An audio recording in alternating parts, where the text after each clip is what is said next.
제도권 주식 분석입니다. 자, 오늘은 타이거 미국 배당 같은 커버드 콜의 고배당인데도 불구하고 세금이 안 나왔다라는 그런 논란에 대해서 제가 한마디로 정리를 해드리도록 하겠습니다. 중간에 이 배경 설명이 좀 필요하다 보니까 살짝씩 제가 설명을 드릴 테니까 여러분들 꼭 이해 안 되시더라도 마지막에 한마디로 정리되는 거 이해하시면 좋겠습니다.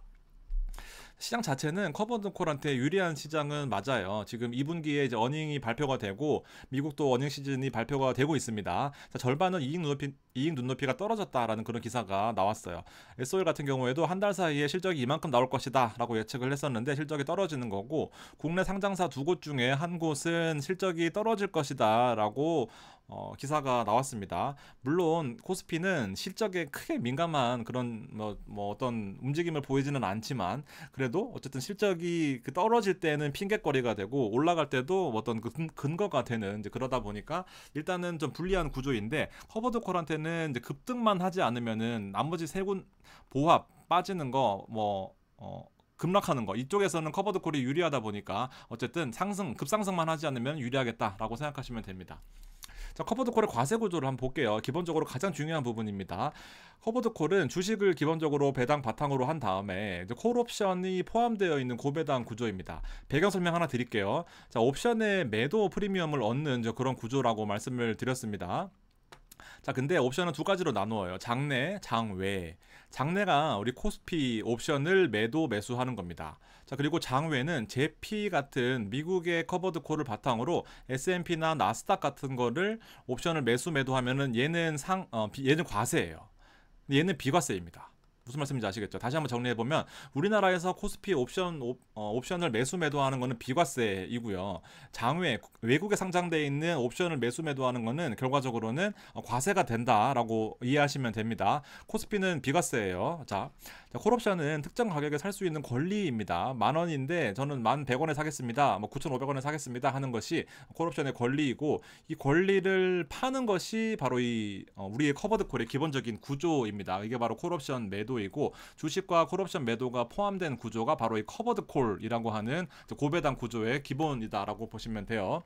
자, 예를 들면은 나스닥 같은 거를 보시면 19,900이다라고 보면은 자, 비드가 사자고요. 에스크가 팔자입니다. 콜옵션을 사겠다라고 하는 사람들은 4원을 주고 그렇죠. 팔자는 19.4니까 어쨌든 4원을 주고 사고 싶어 하는 거예요. 얘는 ATM이라고 해서 행사가 되는 가격들에 있는 거고 얘는 OTM이라고 해서 행사가 안 되는 가격입니다. 현재 19,900이다라고 하는데 19,970원에 사겠습니다 하는 사람은 없죠.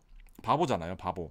왜냐면 나는 19,900원에 시장에서 사면 되는데 굳이 옵션을 행사하면서 19,975원에 살게요. 왜냐면 나는 바보니까요 하는 것밖에 안 됩니다. 자, 그렇지만 19,820원에 사겠다라는 거 하는 것은 당연히 행사가 되는 가격이고 지금 이거를 행사하게 되면은 대략 한 75원 정도의 이익을 얻는 그런 구조잖아요. 얘는 이익이 없는 구조고 그래서 얘는 아웃이 들어가서 OTM이라고 해서 아웃 오브 더 머니고 얘는 앳 더 머니라고 해서 행사가 되는 가격입니다. 당연히 행사가 되는 것이 비싸요. 비쌉니다. 근데 행사가 안 되는 가격들은 얘는 빵원 이렇게 하는 것도 있어요. 그러니까는 이제 어떤 것을 보셔야 되냐 하면은 자, ATM 같은 경우에는 행사가 될 수도 있기 때문에 비싸요. 비싼 프리미엄을 얻는 겁니다. 우리 커버드 콜에서. 그렇지만 비싼 프리미엄 얻는 대신에 행사가 되면은 손실이 커질 수 있는 그런 구조이고 얘는 싸죠. 엄청 쌉니다. 행사가 안 될 가능성이 크지만 행사가 돼도 데미지가 별로 없어요. 그런데 너무 싸다 보니까 얘를 이제 주수를 늘려야 되는 거예요. 그러다 계약수를 많이 하다 보니까 얘는 또 이렇게 행사가 되는 겁니다. 어떤 것이 유리한지가 없는 것이 사실은 타미당은 앳더머니를 사용하고요. 솔미당 에미당 에이스 7% 에이스 10% 이런 것들은 이 OTM을 사용합니다. 그러다 보니까 어떤 것이 유리하다 하는 거는 본인들이 확실하게 뭐가 있으면은 그걸 선택할 텐데 일단 어떤 것이 유리하다고 왈가왈부할 필요는 없을 것 같다라는 생각입니다. 어쨌든 이렇게 옵션의 매도 프리미엄이 붙는 거다라고 생각하시면 됩니다. 자, 타미당 한번 여러분들 이해하시는지 한번 살펴볼까요? 타미당 7% 같은 경우에는 아시다시피 슈드를 기본 바탕으로 주식의 4% 정도의 배당이 나옵니다. 자, 그리고 마찬가지로 이 7%의 배당을 얻기 위해서 프리미엄이 붙는데 프리미엄이라는 게 바로 옵션 매도. 자, 근데 옵션 매도는 콜옵션 매도 포지션은 S&P로 합니다. S&P가 과세일까요? 비과세일까요? 자, 바로 과세입니다. 국내에 상장된 코스피 옵션만 비과세인데요. 자, 얘는 과세입니다. 자, 근데 실제로 6월 달에 나온 이 타미당 7의 배당은 과세가 안 됐습니다. 실제로 보면은 과세가 아주 미미한 수준으로 과세가 됐어요. 자, 그러다 보니까 자, 배당은 거의 한 10% 가까이 나왔는데 세금이 안 나온 거예요. 제가 그래서 이 기본적으로 이 구조를 여러분들 알고 계시죠? 이 구조 같은 경우에는 배당이 나오면은 거기서 15.4%를 떼야 되는 거고, 그러다 보니까 세금이 안 나오니까 저는 너무 이해가 안 돼서 요거를 이제 미래셋 타미당 하는 그 자산운용사랑 삼성에다가 전화를 해서 물어봤어요. 근데 이제 이게 정말 이해하는데 정말 힘들었습니다. 자, 한번 설명을 드려볼게요. 어쨌든 자, 이거는 과세입니다. 과세. 근데 실제로 세금은 거의 없었다. 세금은 거의 없었다라고 보시면 되고, 자, 지수에 대한 것은 거의 움직이지 않고 배당이 요만큼 나와요. 그리고 철저히 옵션 매도로 프리미엄을 7% 정도 추구하는 겁니다. 자, 옵션의 매도에 대한 우리가 언제 이득을 보냐면 요 세 가지 때 이득을 봐요. 근데 기본적으로 이득을 다 보긴 합니다. 자, 맨날 급등하긴 하더라도 기본적으로 이 옵션의 프리미엄은 기본적으로 받아놔요. 받아놓기 때문에 다만 손실이 커져서 이 손실 부분을 주식에서 메꿔줘야 되는 이제 그런 상황이 되는 거고, 계속 급등하면 요거는 손실을 보는 구조니까 이해하시면 되겠고, 나머지 보합이면은 요 사이에서 움직인다 그러면 당연히 행사가 안 될 거고, 요 사이에서는 그냥 프리미엄만 꿀꺽 하면 되는 겁니다.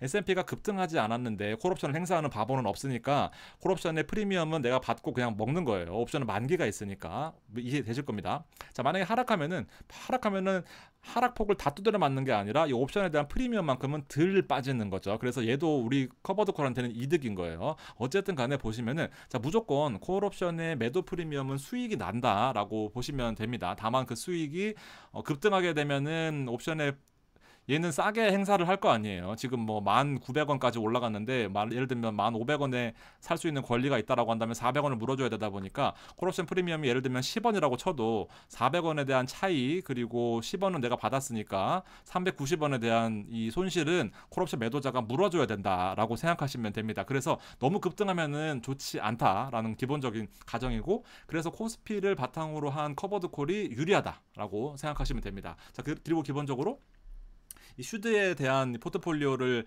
안정적으로 가져가면서 S&P를 매도하는 이 전략이 타미당 7에서 지금 안정적이고 최근 한 일주일 동안은 급등한 그런 모습을 보여주고 있습니다. 자, 비슷해요. 보시면은 에이스 미국 빅테크도 15% 프리미엄 분배를 하는데 얘도 마찬가지입니다. 지수가 완만히 상승할 경우에는 가장 베스트죠. 완만히 상승한다라고 한다면은 여기 행사가 안 될 거고 프리미엄 다 내 거.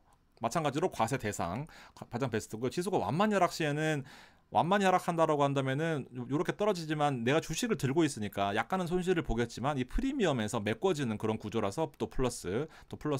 자, 지수가 급등하면은 나는 주식을 들고 있긴 하잖아요. 그래서 좋아요. 근데 마찬가지로 너무 급등하게 되면 이 콜옵션의 매도에 대한 손실 부분을 메꿔줘야 되다 보니까 내가 여기서 만약에 5천을 벌었다라고 하더라도 여기서 만약에 한 200이 손실 났다 그러면은 200을 물어줘야 되는 구조. 여기 비율이 다른 거죠. 얘는 주식은 60%를 가지고 있고 보통 옵션은 40%, 적게는 10% 이렇게 가지고 있으니까 약간의 비중 차이는 있어서 일단 플러스이기는 할 겁니다. 자, 근데 지수가 급락 시에는 가장 이제 워스트인 거죠. 자, 지수가 급락 시에는 내가 주식을 들고 있으니까 주식도 마이너스인데 콜옵션 프리미엄도 약간은 방어가 되겠지만 그래도 빠지다 보니까 어쨌든 커버드 콜도 지수가 계속 급락하는 거는 좋지는 않다. 나머지 부분에서는 메리트가 있다라고 생각하시면 됩니다. 자, 제가 말씀드렸던 것처럼 에이스, 한국투자 에이스에서 빅테크 7 그리고 15% 프리미엄을 분배하는 상품 같은 경우에도 여기 보면 OTM이라고 한 외가격을 형성하고 있습니다. 어디 써 있나? 여기 만기 외가격이라고 써 있죠. 만기 외가격. 그러니까 외가격이 행사가 안 되는 가격입니다. 그러니까 싼 프리미엄을 많이 가지고 있을 수 있는 이제 그런 구조가 되는 거고, 우리 타미 테크 탑10 같은 경우에는 얘는 ATM입니다. 앳더머니라고 해서 아까 프리미엄이 비싼 이제 그런 옵션을 매도한다라고 보시면 됩니다. 마찬가지로 옵션 프리미엄이 추가가 되면서 얘도 배당이 생각보다 크게 나오는 이제 그런 구조이죠. 이렇게 보시면 돼요. 요거 넘어가고. 자, 어쨌든 보시면은 프리미엄은 당연히 높고 낮지만 분명히 프리미엄이 있어요. 그래서 무조건 배당 소득세가 많이 나와야 되는데 배당 소득세가 별로 없다라는 겁니다. 이제 여기 정리를 해볼게요.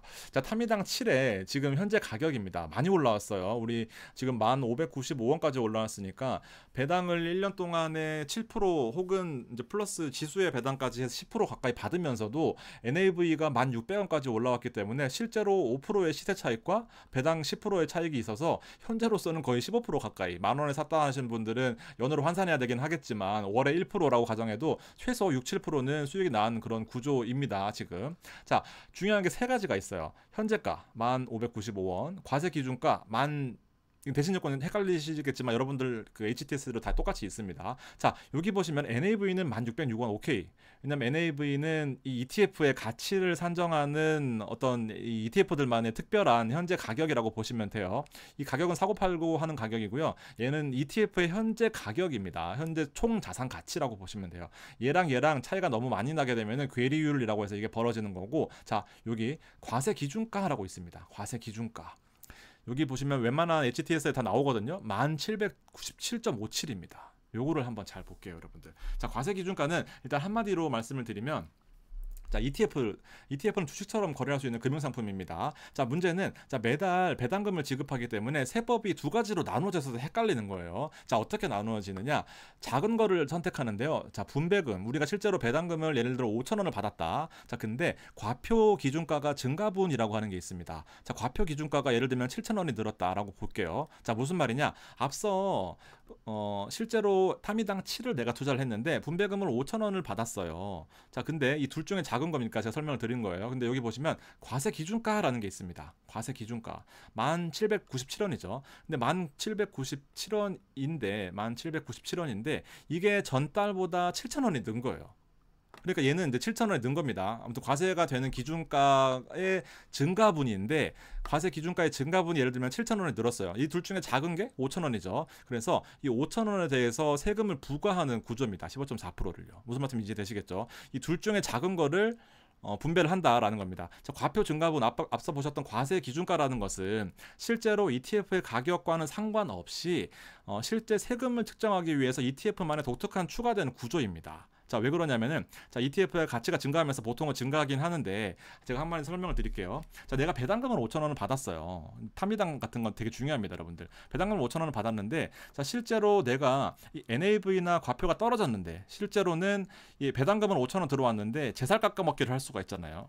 제살 깎아먹기. 배당은 무조건 월에 10%를 줘야 되는데 내가 10%를 실제로 펀드에서 못 벌었어요. 근데도 배당을 5,000원을 줬어요. 근데 나는 실제로 내 가치는 떨어졌는데 5,000원을 배당금을 받았다고 해서 여기서 배당금을 주면은 나는 돈을 번 게 없는데 배당을 준 게 되는 거잖아요. 무슨 말씀인지 아시겠죠? 무조건 5,000원이 나오는 구조인데, 근데 실제로 ETF의 NAV가 혹은 현재 가격이 10,000원 이하로 떨어져가지고 나는 지난달보다 돈을 못 벌었는데 세금을 내야 되는 구조가 있는 거예요. 맨날 배당금을 내 돈에서 내가 받은 건데 이건 바보 같은 소리잖아요. 그래서 이 둘 중에 작은 거를 한다라는 겁니다. 우리한테 유리한 구조예요. 자, 두 가지로 설명드릴게요. 5,000원 분배금인데 과표 증분, 과세 기준가가 7,000원이 늘었다라고 하면 얘는 5,000원에 대해서 15.4%를 떼는 겁니다. 자, 근데 6,000원 분배금을 받았는데 과표는 3,000원밖에 안 늘었어요. 무슨 말씀인지 아시겠죠? 6,000원의 배당을 받았는데 과세 표준은 실제로 3,000원밖에 늘지 않았다. 그러면은 3,000원에 대해서만 15.4%입니다. 자, 실제 무슨 말이냐면은, 자, 작은 거를 부과한다라고 세법에 나와 있어요. 근데 이렇게 부과하는 이유는, 자, 실제로 얻는 이익 그리고 자산 가치 상승을 동시에 고려하는 겁니다. 과도한 세금을 부과하지 않게 하기 위했다라는 건데, 자, 나는 5,000원 분배를 무조건 받는 그런 구조인 건데 과표 증분이 늘어났다라고 하는 것은, 자, 실제로 나는 과표는 늘었지만 NAV나 ETF의 가격은 늘었지만 나는 배당금을 5,000원밖에 못 받았어요. 근데 이 ETF의 가격이 는 거는 내 돈이 는 게 아니잖아요. 근데 5,000원 분배를 받았다라는 것은 나는 5,000원이 분배금이 들어왔으니까 여기에서만 세금을 내면 되는 거예요. 근데 6,000원 분배금을 받았는데 과표 증분이 3,000원밖에 안 늘었다라고 한다는 거는 나는 이건 제살 깎아먹기가 되는 거잖아요. 과표 증분이라는 것은 ETF가 좀 빠졌다라는 그런 얘기가 되는 건데, 배당금이 6,000원이 나왔다라고 하는 것은 실제로 나는 배당금을 받았지만 이 과표 증분은 적게 나왔다라고 하는 것은 실제로 내 자산 가치는 떨어졌다라는 거거든요. 그래서 실제로 과표 증분은 3,000원밖에 되지 않는다라는 겁니다. 자, 근데 자, 왜 이렇게 배당 소득세가 안 나오냐라고 보시면 요겁니다. 요거. 자, 그런 세금이 나오지 않는 이유는 사실상 거의 과표 증분이 없어요. 자, 배당금은 5,000원 고정입니다. 거의 뭐 예를 들면요, 타미당 같은 경우 한 주에 한 1% 나오니까 100 얼마 나오잖아요. 근데 자, 보시면 과표 증분이 없을 수밖에 없는 게, 주가가 오르던 내리던 무조건 나는 100원의 배당을 받는 건데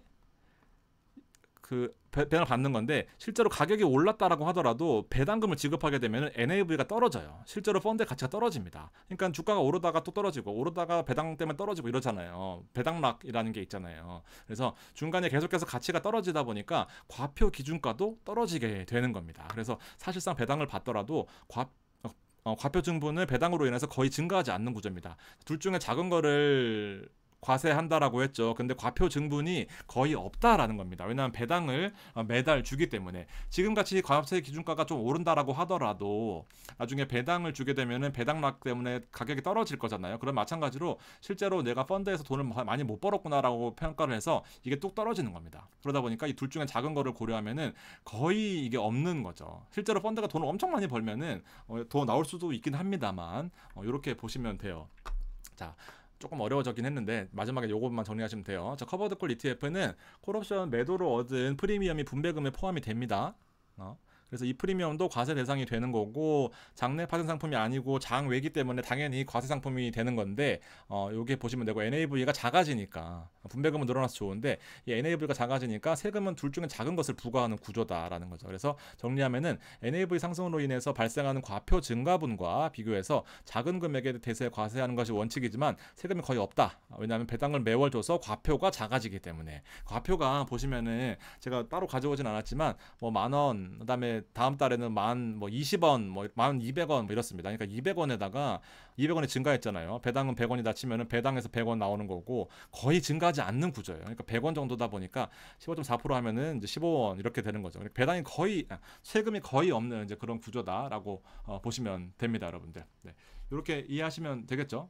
그래서 실제로 보면은 NAV가 계속 올라가면 과표 기준가는 올라가긴 해요. 근데 배당금이 같이 늘어나기 때문에 배당금하고 실제로 얼마나 증가했는지를 비교를 해서 얘는 너무 많이 올랐기 때문에 얘는 배당이 나올 수 있겠죠. 근데 사실상 커버드콜은 나스닥 제외하고 이렇게 많이 오르는 게 원래 비정상이에요. 보통은 뭐 10,000원, 1,200원, 1,300원 뭐 그러다가 또 10,000원, 1,300원 좀 오르면 1,500원 떨어지면 한 9,800원 이런 식으로 이렇게 계속 움직이다 보니까 판매당 7 같은 경우에는 거의 세금이 없다라고 보시면 되는데 나스닥이 포함된 ETF 커버드콜 같은 경우에는 주가 변동성이 이렇게 커질 수도 있고 이렇게 빠질 수도 있다라는 겁니다. 빠지면 당연히 없는 거죠. 왜냐하면 과표 기준가가 빵일 거 아니에요. 늘어난 게 주가가 빠졌는데 배당은 나왔지만 실제로 나는 배당금을 받아도 내 돈을 가지고 내 배당을 받았기 때문에 세금이 안 나오는 게 맞고 그 세법상의 논리가 이 과표 기준가가 올랐느냐 떨어졌느냐와 배당금을 비교해서 이게 떨어졌다라고 하면은 작은 거에 대해서 세금을 때리는데 오르기 없으면 빵이잖아요. 빵에 15%면은 세금이 없는 겁니다.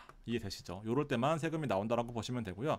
요럴 때도 거의 세금이 없다라고 보시면 돼요. 왜냐하면 125원과 10,000원을 비교해서 과표가 안 올랐잖아요. 그러면 빵원이 맞습니다. 근데 125원을 받았다고 해서 125원이 과세 대상이 되는 게 아니라 과표 증분이 거의 없는 구조가 되는 게 이게 정상인 커버드콜 형태거든요. 우리가 기대하는 주가가 막 오르는 거 좋지 않습니다. 사실 이렇게 되는 게 제일 좋아요. 증분이 과표 증가분이 없는 것과 125원을 비교해서 작은 거니까 얘도 마찬가지로 없는 거에 15.4% 해서 세금이 없다라고 보시면 됩니다. 이해가 되실 것 같습니다. 어렴풋이 이해하시면 돼요. 내가 돈을 많이 벌면은 무조건 세금을 많이 내는 게 아니라 과표 증가분을 바탕으로 내는 건데 배당을 주기 때문에 과표 증가분이 떨어지는 것에 대해서 15.4%니까 실제로 거의 없겠다라고 생각하시면 됩니다. 참 그 방송하기 전에는 이거 진짜 이해시킬 수 있겠다라고 이해시켜 드릴 수 있겠다라고 생각했는데 어려울 수 있겠습니다. 어렴풋이 이해하시면 돼요. 세금은 어차피 증권사에서 알아서 계산해서 줍니다. 여러분들 원천회수 의무자기 때문에 잘 계산해서 주는 시스템이 되어 있어요. 근데 왜 없느냐가 궁금하실 수가 있거든요. 막상 돈을 받아보면. 근데 몰래 내가 가만히 있어야지 이렇게 아니라 이제 이렇게 계산이 돼서 나온다라는 것을 이해하시면 투자하시는 데 좀 도움이 되실 것 같습니다. 여기까지 하고 마무리하겠습니다. 감사합니다.